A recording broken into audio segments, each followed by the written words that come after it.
In the wake of 9/11, President George W. Bush and his administration acted swiftly to expand government surveillance powers, but the measure was almost instantly controversial.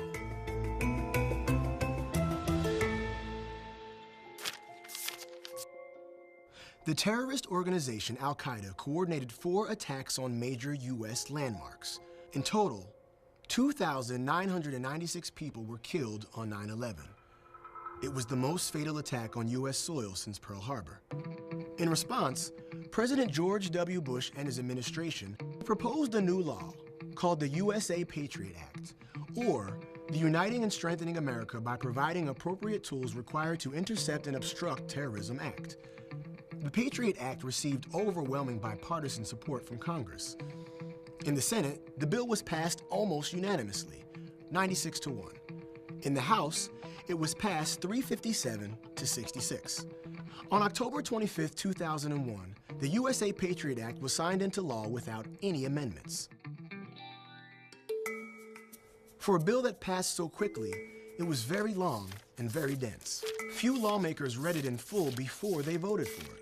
The law was also full of controversy and quickly became the subject of a lot of criticism and debate. Many went so far as to call it unconstitutional. The Patriot Act included all kinds of new rules and amendments, particularly ones about surveillance and national security.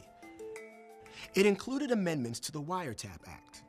This let police obtain court orders to spy and eavesdrop on suspected cybercriminals and terrorists by intercepting their phone calls, emails, and any other form of communication. It added credit card and bank account numbers to a government-controlled database that could be accessed with court permission. It also allowed government officials to use trap and trace devices and conduct sneak and peek searches. Trap and trace devices can trace phone calls to individuals and addresses. Sneak and peek searches are searches where officials or police can break into someone's home or office and snoop around without their permission. In other words, the Patriot Act made it easier for the FBI to spy on Americans and search their homes. Provisions in the Patriot Act also increased powers to combat money laundering, tripled the number of Border Patrol, Customs Service, and Immigration and Naturalization Service personnel along the northern U.S. border, established new terrorism-related grounds to detain or deport foreign nationals or deny them entry into the U.S. in the first place, and created a new list of terrorist crimes. But how did this translate into action? People supporting the Patriot Act argued that it increased the chances of catching terrorists by granting more government access and promoting cooperation between the CIA and the FBI through information sharing. The argument was often made that those without terrorist ties would have nothing to hide from these agencies. Since its conception, at least 50 terrorist acts have been thwarted, but it's hard to know if that's directly related to the Patriot Act. In actuality, the Patriot Act has done more to catch drug dealers than terrorists. Americans feel mixed about that. Reducing crime across the board is considered a good thing, a priority that crosses party lines. But many Americans are skeptical of the government using laws outside of their original intent. Americans have also criticized the act for being unconstitutional.